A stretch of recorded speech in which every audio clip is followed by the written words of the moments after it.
Hello, everybody, and welcome into this episode of the Mile High on Broad podcast. I'm your host, Ben Bakken. I'm joined, as always, by Mike Hare. We're going to finish wrapping up what we started last episode, which was kind of comparing how we see the top players in the league compared to PFF. And Mike, as we talked last week, PFF is looked at, a lot of people as like the gospel of how good a player is. And I like a lot of the way that they do a lot of their stats, but sometimes I look at them and I'm like, I just don't see it. I don't know what metrics or what measurements you used, Yep. but no, I can't do it. And I think we saw a little bit of that last week with some of the players they had ranked really high versus where we were. And then obviously we'll see kind of how we align with them. Last week, obviously, we had the big debate. Cooper Kupp, Justin Jefferson at wide receiver number one was the big one. And of course, Kupp has to go out and restrain his hamstring, which is just making me look great. So Proving my appreciate you. point. Let's go. Appreciate you. You're hurting yourself. I'm now going to have to go find a new my guy for next year. That is not Justin Jefferson. So we'll figure out who that's going to be. But this week, like we talked about, we're going to go over the defenses. We're going to go interior defense, edge rusher, linebacker, safety, and then we'll wrap it up with cornerback. Actually, we'll probably flip those. We'll probably do cornerback and then safety. To kind of round out the defense, again, we'll play a test Mike's brain, and we'll see if we can stump him this week, and we'll go from there. Mike, you feeling sharp today? Ready to rock? Always feeling sharp, ready to go. All right. So let's start it out. We got edge. PFF currently has the top edge rusher in the league as Myles Garrett. And just for the sake of it, I'm going to give the 2 and 3 just so we can kind of see how they rank them out in case we look at some names and like, who the hell is that? So they have Micah Parsons and then Nick Bosa, 2 and 3 respectively. Mike, where do you see defensive edge rusher? Yeah, so I don't mind Myles Garrett being one. I disagree, but I think that there's a very, very valid case to be made there. I don't know how you can have Nick Bosa any lower than number 2. For me, Nick Bosa is the clear number 1 right now. He's been a Pro Bowler every single year that he's been healthy. He was the Rookie of the Year in 2019. He was the Defensive Player of the Year in 2022. He had 18 and a half sacks last year, which led the league. And I don't know, that seems like a pretty important stat for your edge rusher to be able to get to the quarterback. And then he led the league in tackles for losses, and he had a couple of forced fumbles to go with all of it. So the guy's just been a complete stud ever since he's come into the league. So for me, anything other than lower than number 2 is kind of too low for me. I get that the Micah praise. I think what Micah brings to the table is, as far as an edge rusher goes, is probably not where his strengths even are. I don't even know how to make that make sense, right? Because the guy is so athletic, he's so versatile, he can do so many different things. Versatility, his utility, he could play everywhere very, very well. Yes. Yeah, the guy, I agree. I don't think Michael Parsons is the best. I think he's definitely an elite edge rusher. Sure. I think he is an elite defensive player in the game, again, because that versatility with everywhere. Look, Nick Bosa is really good. I do agree with PFF, and I do like Myles Garrett. And look, if you want to split hairs one way or another, like if they put, I'm not going to die on the hill Myles Garrett over Nick Bosa. When I look at it, Myles Garrett, for me, the biggest thing is this is a guy who is just dominant year in and year out. And I feel like he's almost dominant, like under the radar. I don't want to say that he's dominant in the way that like a Aaron Donald is, right? But like every year, Myles Garrett is going to go out there and he's just going to dominate, like 16 sacks, 14. I mean, like the dude is just dominant. He's getting double teamed, triple teamed. I mean, like it's not like he's got a bunch of superstars next to him. I don't care who thinks Jadeveon Clowney is one. He's not. All right. No. And look, you got to love the stat that, Myles Garrett has been drug tested randomly twice, and it was both times where after a game where he didn't wear sleeves, right? And now he doesn't wear a sleeve because the dude's just a monster, right? So that's where I look at the guy who's just like 16 sacks, 14 sacks. I'm like, the dude is just consistently dominant. And I get it. You could give some of these guys. I looked at TJ Watt 22 and a half sacks, set the record. Great. But then like he had 5.5 last year, 10 the other season, yeah. 14. And I get he was hurt for a bunch of last season, but I'm like, even if I extrapolate out, he played 10 games, had 5.5 sacks. So even if I give him a whole season, he's breaking what, maybe 10, Yeah. So am I going to take a guy who's like almost guaranteed to have a sack every single game? I mean, that's a disruptor versus could be good, could maybe he doesn't, that kind of thing. But again, like you want to split hairs, Nick Bosa, Myles Garrett. I'm thinking Nick Bosa is an animal. I think he's well better. It's not even good English. He's definitely better than his brother too. So yeah, I mean, I'm not gonna split hairs on the Myles Garrett Nick Bosa thing. So. Yeah, no, I'm right there with you. All right, so let's look at the interior line. Chris Jones is PFF's number 1. Then they have Dexter Lawrence and then Aaron Donald, which I think is fair. Maybe not the 3. Look, I think Aaron Donald has been absolutely dominant. I think he's a generational talent. He's probably one of the best defensive players to ever play the game. I mean, the dude is just a walking monster for what he's able to do. I mean, when you looked at his size coming into the league compared to the guys he's going up against, and he's just picking up and moving 350-pound linemen out of his way like it's not a big deal. I mean, that's just you're just on a different level, right? You're just playing a different game that other people aren't playing. But I do think he's getting older. I think that he's slowed half a step. He's 30. I think that he's committed when he's on the field, but how committed is he to stay on the field? It is a thing. Like when he's there, like if Aaron Donald's on the field, I have no fear that Aaron Donald is going to be Aaron Donald, right? Like I don't think he's going to half-ass anything, but I don't know how. Like I think this is probably the last year that we see Aaron Donald play. I disrespect Madden for giving him another consecutive 99. I just don't think he was deserving of it, right? Like, you want to make him a 98 and 97, that's fine. But I think sometimes they do this every year with their rankings. But I'm like, I think he's great. But I mean, Chris Jones has really stepped into that next level. He's probably not going to play this year because he's fighting about money. But hey, look, I think when you just look at pure power, I mean, and what he's able to do now, I think he's starting to pass, probably because of that age where Aaron Donald's at. Yeah, I'm right there with you. For me, Chris Jones should be clearly number 1. For the last 3 years now, I would say Chris Jones has been probably widely regarded as the number 2 best D tackle in the league. But now that Aaron Donald is starting to show some of his age, he's getting a little long in the tooth. He's just not quite the dominant force he was a couple of years ago. I would say that Chris Jones is now taking that mantle from him. Dude had 15 and a half sacks last year as a defensive tackle, which is crazy. He had a couple of forced fumbles. He was All-Pro last year, and he's made an All-Pro team for the last 5 years or 5 of the last 6 years, something crazy like that. He's also got the NFL record for most sacks in a consecutive game with 11 straight games with a sack. I mean, and again, this is coming from your D tackle, and so it's not like he's your edge rusher. So yeah, he's really, really good. And yeah, it's going to be interesting to see what maybe we end up doing with this for next year, because like you said, he's holding out right now, and it sounds like he made a statement a couple weeks ago, or maybe it was a couple days ago, saying that worst case scenario, he'll be back week 8 or something like that. And so if he holds out half the season, man, I don't know what that's going to do for the Chiefs, because they already don't have a great defense. And then if you're taking away arguably their best defensive player that they've ever had, that's going to cause some issues. So, well, hopefully Patty Mahomes can put up 30 plus points every single week for him. But I don't know. I don't know if I love that for the team. Yeah.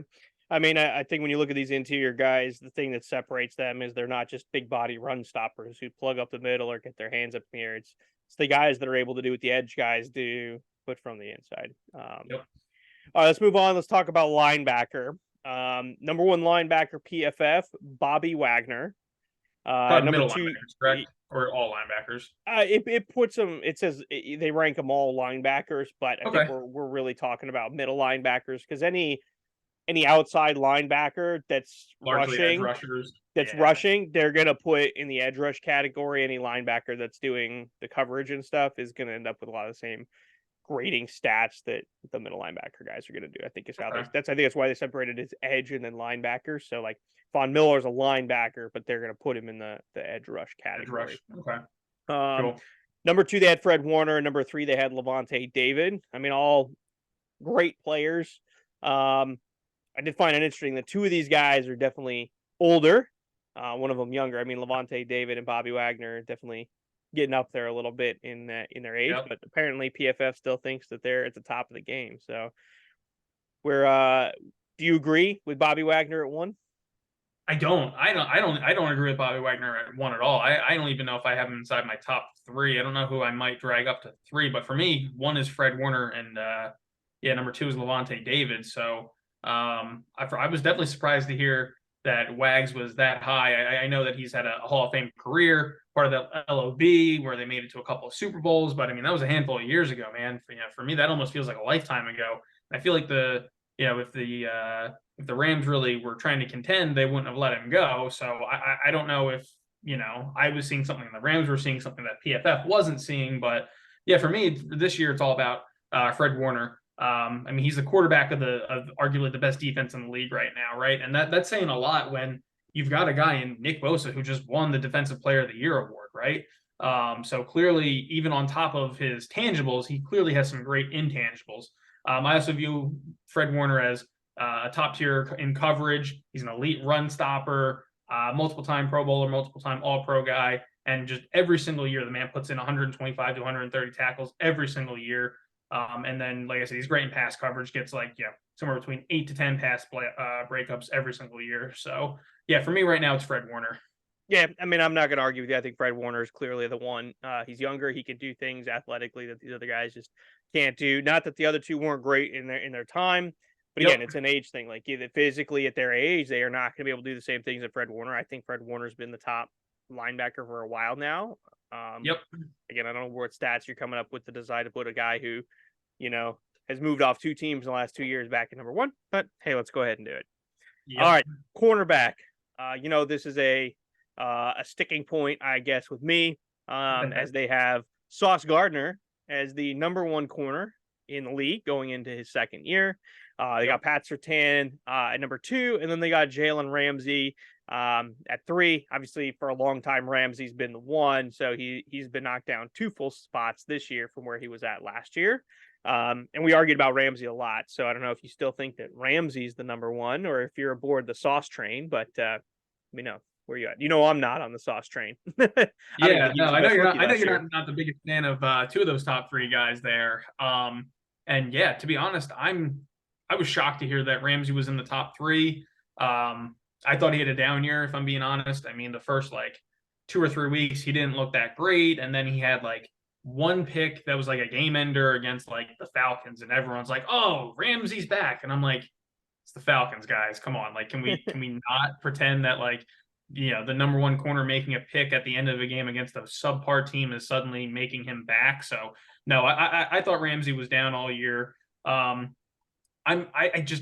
confused on where all this Sauce Gardner love is coming from. Now, don't get me wrong. I think coming out of the draft, I think you and me were pretty much aligned on this. I thought you and me thought, hey, he's the best rookie corner coming out of this draft. Mm-hmm. We understood that.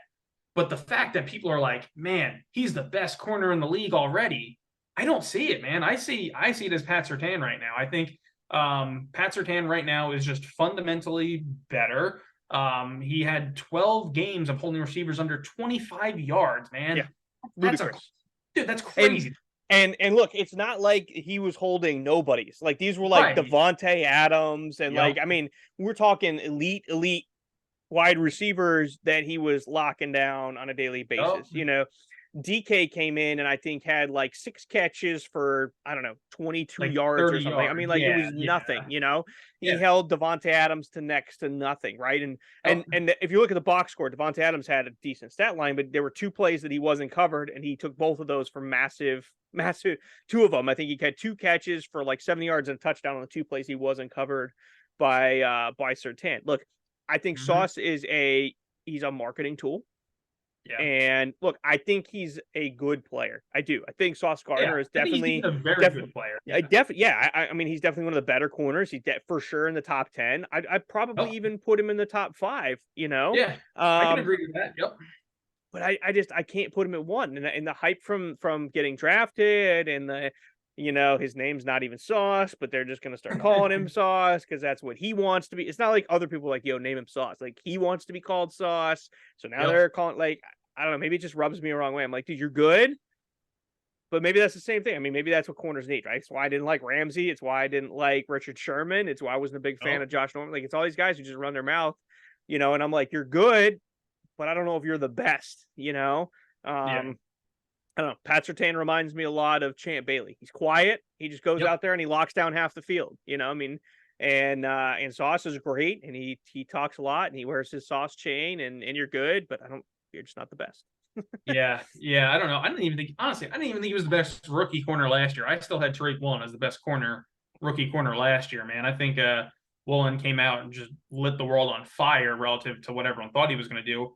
The guy's like 6'4", ran like 4'3", and he was a wide receiver in college, and he just totally transitioned to the NFL, and he was basically running routes for the wide receivers, which isn't terribly surprising. So yeah, I don't know. I don't get it. I don't know why everyone's all aboard the Sauce hype train, but this is just, I guess, their world, we're living in it, right? Yeah, I've seen so many different stat boxes on, like, quarterback ratings, passes allowed, passes defended, and like some of them make Tariq Woolen look really good, some of them make Sauce Sure. Gardner look a little bit better, and I'm like, really, what it comes down to is they're both really, really good. Yep. But yeah, no, I don't have it one at all.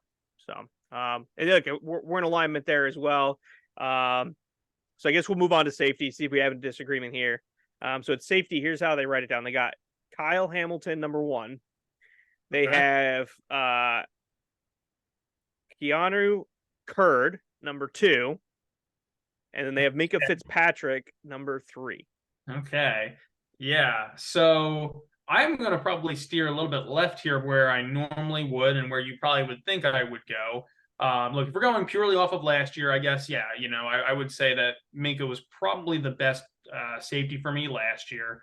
If we want to go off of talent, I would say Derwin James is probably the most talented player, but the man only ever plays somewhere between 6 and 10 games a year, so he's kind of generally disqualified from these types of lists. But the guy who I'm actually a really big fan of, who I don't know if you will have seen this one coming, is I like Kevin Byard a lot, the safety for the Okay. Tennessee Titans. Okay. Yeah, I mean, the dude's he's a very good player. He is good. Yeah, last year, I'll be honest, look, he had a bit of a down season. But I think a lot of that was really just because the team was not very good. And when your offense isn't very good, your defense is out in the field more often. And, that just, everyone's going to get tired when you're on the field, 45 more snaps than you should be. But in general, the guy's resume is pretty impeccable. He's a multiple-time Pro Bowler. He's a 2-time All-Pro. He led the league in picks in 2017. The guy averages over 100 tackles a season for the last couple of seasons. And since 2021, he's 5th in the league in sacks, and he's never missed a game since he started playing in 2016. So for me, Kevin Byard's kind of one of those jack of all trades, master of none. Mr. Consistency. He's always around. He's always healthy. And so, yeah, I trust Kevin Byard a lot. I think last year was more of an anomaly. So yeah, for me, I'm rolling with Kevin Byard as number 1 safety in the league. He's not on my top 3, so it's good. I like it. He's good. I like him a lot. I also completely disagree with this rating that they have. Yeah. If I were to give a top 3, one of those guys would be on the top 3. And I don't, maybe he doesn't even end up on there if I do give Derwin James the talent respect. Look, to me, Derwin James is just a talent, physical specimen. Yep. To me, he was like Aaron Donald when he was playing. Like, he is that generational talent. Like, no one else can do what this kid can do. Like, but you're right. He's not around, man. And you got to be around, and look, we saw with Cooper Kupp. If you play, you miss a game here, you miss maybe one there, and you don't miss.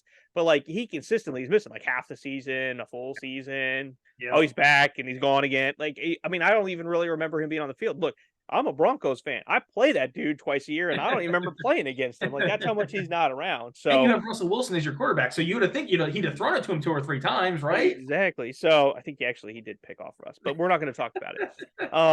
But yeah, so if I take Derwin James out, he has all the talent in the world, but again, I got to see him play before I'm willing to give it to him. But if I'm looking at my top 3, and I don't even know how I would put this, Minka might go 1, maybe not. I mean, last year he was phenomenal. I think he's just a freak.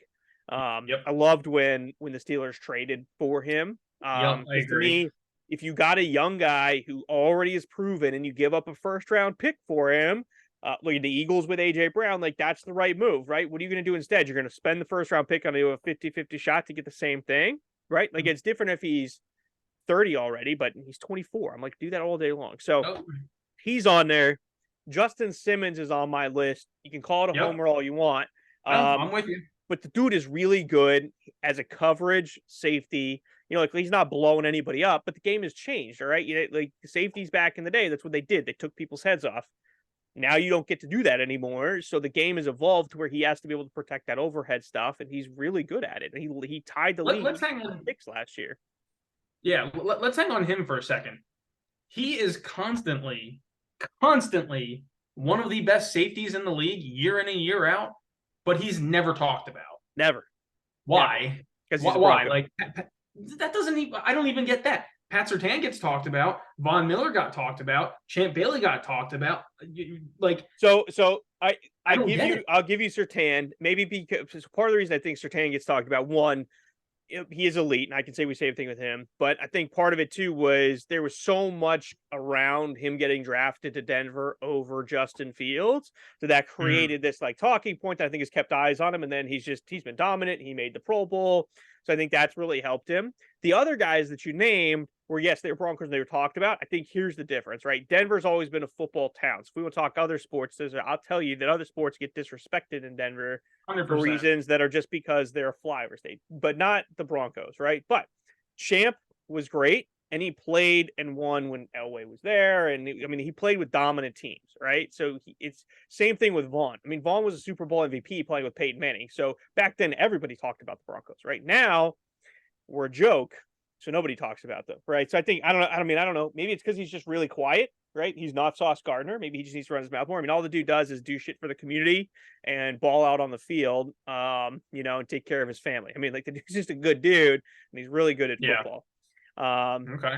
Yeah, I think he's definitely disrespected around 100% what they give him. And then my last one that I'd probably put on there would probably be, I'm gonna butcher this. So see how it goes. Talanoa Hufanga. Hufanga. Yeah, I was like, I practiced it so many times. I was like, I got it, and then as soon as I go to say it, I'm like, all tongue twisted again. Look, Hufanga. He's a young guy. I know he didn't have a lot of like clout coming out, but I mean, look, he's Polamalu Jr. And when people say that, like, and sometimes people get nicknames for these greats and then they just don't act up. I think like the media is really bad about, they just throw names out there. I probably do it too. Like, oh, he's going to be the next so-and-so. Like, man, don't give me this. Oh, he's the next Brady. Stop with that. All right. Oh, he's the next. No, stop with that. Right. But like the guy plays, it's the same kind of style, the same kind of intensity, and he's good. It's like Troy was. So I'm like, I feel like that might, he has the hair. So, well, and you do know who his mentor is, right? Yeah. Polamalu. Troy Polamalu. So it's really not a surprise that the man looks like him and plays like him when your idol is one of the 3 to 5 best safeties of all time. So he probably makes my list too. Sure. Maybe I put him third, and then it just depends on where I sit with Minkah and Simmons. Maybe I give the edge to Minkah. I think he's a physical, freak a little bit more than maybe Justin Simmons is. But I mean, like, Minkah's the only one who made that list. Those other guys aren't on there. And again, like Simmons is just drastically disrespected, I think, when it comes to that. So, yeah, for me, it's interesting not to go super cross sport on us here, because I know we normally just talking football, but for me, Justin Simmons reminds me a lot of like a Tim Duncan type of a player, where like he's Mr. Fundamental, right? Like maybe he doesn't do any of the flashy plays. Maybe he's never going to have a one-handed 360 interception, and it's going to end the game to end all game, but like, he's constantly going to be there in coverage. He's always going to give you tight coverage. He's going to break up the pass play, and then if it's open, he's going to take the pick, right? So he's kind of like a Nikola Jokic. Sure. Yeah. I mean, I don't hate the comparison. I think, it's probably a little bit more off. I think I kind of like the Tim Duncan comparison a little bit more, just because I said Mr. Fundamental rather than being Jokic is a freak, sick, 7-footer that's doing assisting. It's just not things that we're used to seeing. So I don't know if I'd say that he does things we're used to not seeing. I think he's more of a Mr. Fundamental. Yeah, for sure. I was more going there because it's the flashy side of things, right? Like, yeah, okay. You're not seeing Jokic throw down dunks and things like that. He's not flashy. He just goes out and plays the game, takes what's there. But yeah, like I That's get fair. it. I mean, like Simmons is just he's a good player. He balls out, and yeah, I think he's really disrespected. I'd probably have him too. I think if I, gun to my head, put him in an order, it's probably how I'd put it. But yeah, I agree. So look, we in and out on the edge rusher. But again, I don't think we're going to split hairs on that too much. Both on the same Nope. in line with interior. We both agree that Fred Warner should be 1 and not 2. Cornerback, we all agree that PS2 should be 1 and not Sauce. A little bit more debate with safety, which was nice. A lot of this defensive stuff, I think we were pretty lockstep with a lot of it. So PFF, get your shit together. Some of these names were disrespectful as all hell, and I don't like it. So that'll do it for us talking about defenses today. As always, we're going to wrap up the show with another episode. Test Mike's brain. So as always, I'm going to let Mike pick his category. He'll pick the color of the card he wants to play. I'll read it out. We'll see if he can get the answer. All right. So I think we've gone through one of every color before, correct? We have. Yep. All right. Cool. And I think you're 3-1, and I do want to stick the asterisk on the 1. Yep. So we'll see if we can get you with another one. So you can't just sit here and say you're still undefeated. What do you want? Yeah. Well, since we've gone through everything, I think let's start back off at the top again. Let's go with the green one. All right. Green. All right. So again, last year's stats line. Name the player. Number 5 in receptions. Number 8 in targets. Number 10 in receiving yards. 10? Wow. Okay. Number 36 in yards per reception. Yeah, that kind of tracks. Number 13 in yards per game. Number 23 in touchdowns. He played 16 of the 17 games.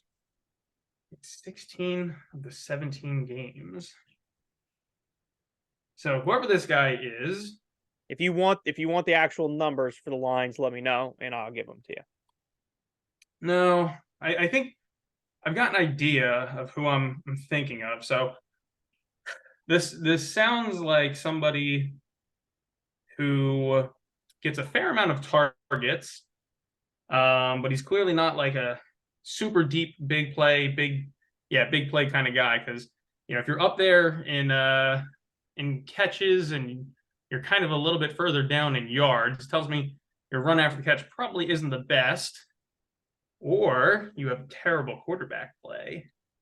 And so where I'm kind of falling with this to me sounds a lot like Terry McLaurin of Washington, and they had terrible quarterback play, and I think he's a borderline elite wide receiver. So I'm going to stick with my gut here and go with Terry McLaurin. Ooh. He's going with Terry McLaurin.